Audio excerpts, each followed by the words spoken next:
નમસ્કાર, આપ જોઈ રહ્યા છો સ્પાર્ક ટુડે ન્યૂઝ। વડોદરા શહેરના બાપોદની નગર પ્રાથમિક શાળામાં વસ્ત્ર વિતરણનો કાર્યક્રમ રાખવામાં આવ્યો હતો। વિદ્યાર્થીઓને વસ્ત્ર વિતરણ કરવામાં આવ્યું છે। બાપોદ ખાતે આવેલી બાળાસાહેબ મધુકર દત્તાત્રેય દેવરસ પ્રાથમિક શાળા ખાતે આ કાર્યક્રમ યોજવામાં આવ્યો હતો।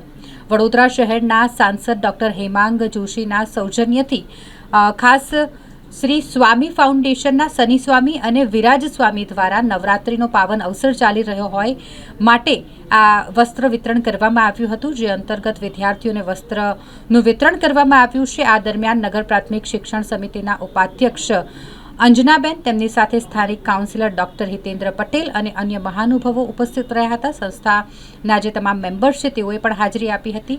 શાળાના પ્રિન્સિપાલ સહિત શિક્ષકો પણ હાજર રહ્યા હતા। આપણે પણ મોટું થઈને શનિભાઈ જેવું થવાનું। આપ સૌ સારું ભણતર મેળવશો એટલે ખૂબ આગળ તો વધવાના જ છો, પરંતુ જ્યારે આપ આગળ વધો ત્યારે બીજા પણ આપના જેવા 100 લોકોને આગળ વધારો, એ માટેનો પ્રયત્ન કરવાનો છે। કરશો ને?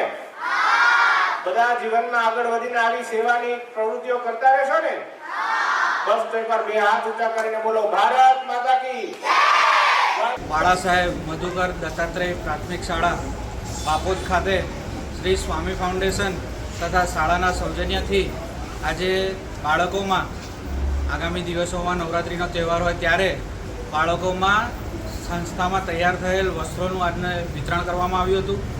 આ વિતરણ કાર્યક્રમમાં આજે ખાસ ઉપસ્થિત વડોદરાના લોકસભાના સાંસદ શ્રી ડૉક્ટર હેમાંગ જોશી ઉપસ્થિત રહ્યા હતા।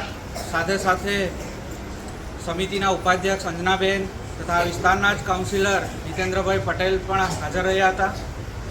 આ સ્કૂલના 500થી વધુ બાળકોને વસ્ત્ર અર્પણ કરી શ્રી સ્વામી ફાઉન્ડેશને આજે કેક ખવડાવી તેમનું મોઢું મીઠું કરાવ્યું છે। આ જ રીતે સંસ્થા દ્વારા અનેક સરકારી સ્કૂલના બાળકોને કપડાં ડોનેટ કરવામાં આવે છે, ત્યારે આ પણ આજે 7મી શાળામાં વડોદરા ખાતે જિલ્લાથી લઈને વડોદરા શહેરની આ 7મી સ્કૂલ છે કે શ્રી સ્વામી ફાઉન્ડેશન દ્વારા આજે વસ્ત્ર વિતરણ કરવાનો કાર્યક્રમ રાખવામાં આવ્યો। શનિ સ્વામી સંસ્થા પ્રમુખ શ્રી સ્વામી ફાઉન્ડેશન।